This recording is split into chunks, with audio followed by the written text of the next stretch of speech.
Director Levins, as director of the NPRC, how many unanswered requests do you currently have?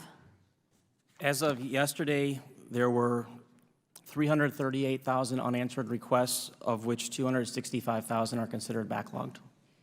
And how many unanswered requests are too many? We service about 30,000 a week, and generally speaking, prior to the pandemic, our customer service standard we were trying to achieve was 10-day turnaround time, so more than 60,000 would be too many to serve in 10 days or less.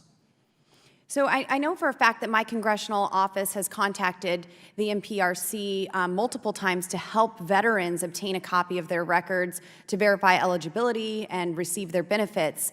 We saw the backlog of requests skyrocketed to over 600,000, and this is often times too late for a veteran to receive life-saving care because bureaucrats were refusing to show up for work. So I see that number is about half now, but are your employees back at work full-time?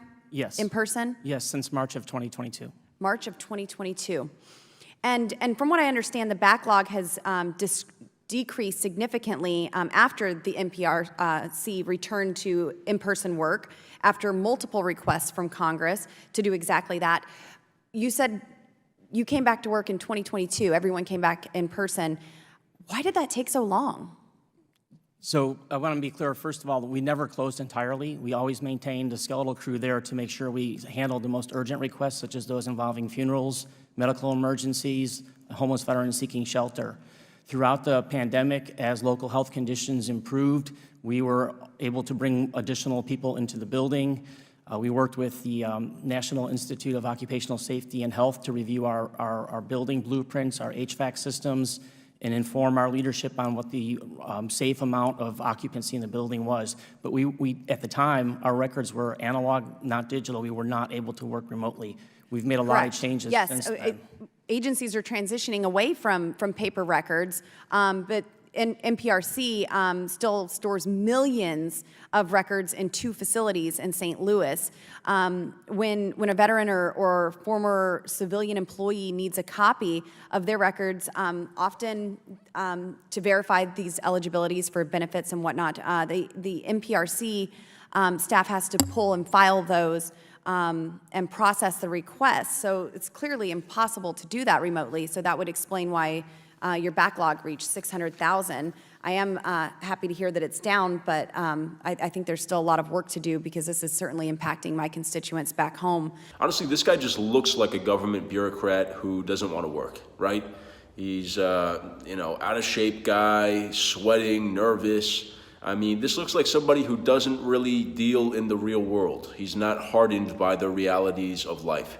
And I think you'll see that a lot of these bureaucratic jobs, these cushy jobs that people have in Washington, D.C., heading departments that are bloated and nobody ever gets fired, and way too much money's floating around for what they actually do and produce, which is little to nothing.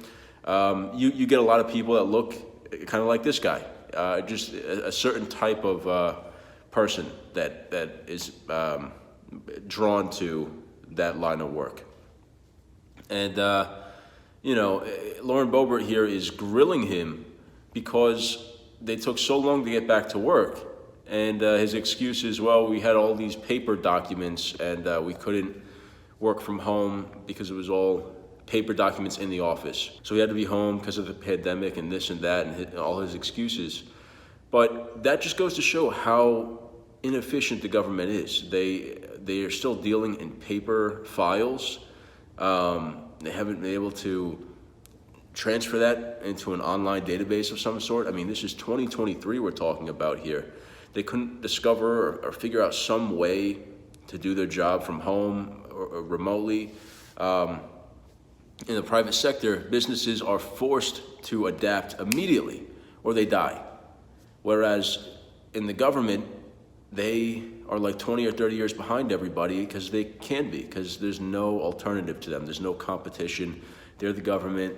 How they do things is the law, and it's not like they're going to get put out of business by doing things slow and inefficient. So I don't know. This, to me, as a free market capitalist, as a libertarian, this is shameful. This guy needs to take a hard look at himself in the mirror and maybe go get a private sector job and get a dose of reality from the real world. But let me know what you guys thought of this clip in the comments, and as always, thank you for watching.